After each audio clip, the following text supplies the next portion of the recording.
Ani yeroo sana wantoonni namantoota bira dhaquuf yoo jiraate jeequudha. Qoosuudha. Qaba garaagaraa kan naqa malee waa tokkitti hin beeku nama waan namoonni jedhe. Waaqayyo ishee eebbisuuti isarraa kaasee gaafa yaada kana kaasuuf garuu lakki wanta akkasii. Tole waaqayyo anaan natti dubbateera siinis waaqayyo masitti dubbatutti eegin jedhe. Haa ta'u malee waaqayyo ishitti dubbate.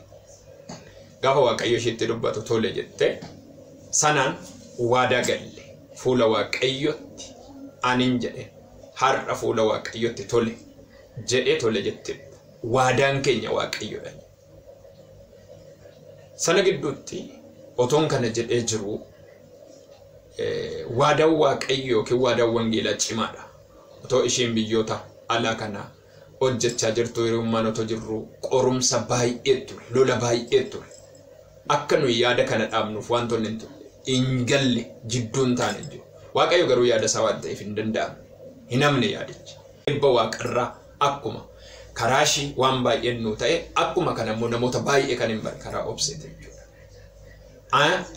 Ani fira qaba nama qaba kan hin jedhe erga hundumtuu darbee namoonni nafaan wangeela kanaaf gatii baasan karaashii karaan argadhe namoota baay'een qaba jechuudha. Haa ta'u malee otoo akkatti jirru waldaan dura ture kanarraa erga gaa'ila godhannee jennee waaqayyo amma hin gaanaan jedheetu waldaa ani hojii itti hojjechuu barbaadu lafa onaa misoomsetu jira naan jedhee waaqayyo natti dubbate. Ammatti fufinaan jedhee waldaan kun mul'ata kanaan akkatti fufu kan godhe nuuf hin jenne dadhaben jenne isa har'aa kanillee waan wangeelaaf gaafadhe waan hir'ina jedhe kamiyyuu nama dandeessudha. Walumaa gala maaliifi waaqayyo ba'aa baadhu jedhee natti kenne ishee.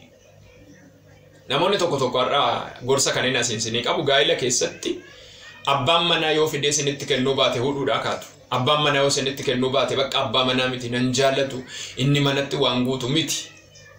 Yeroo hundumaa namni wal baatee wal danda'ee jiraachuu qaba. Kanaaf gaa'ila keenya irraa fakkeenya guddaa fudhattu jedhee fuula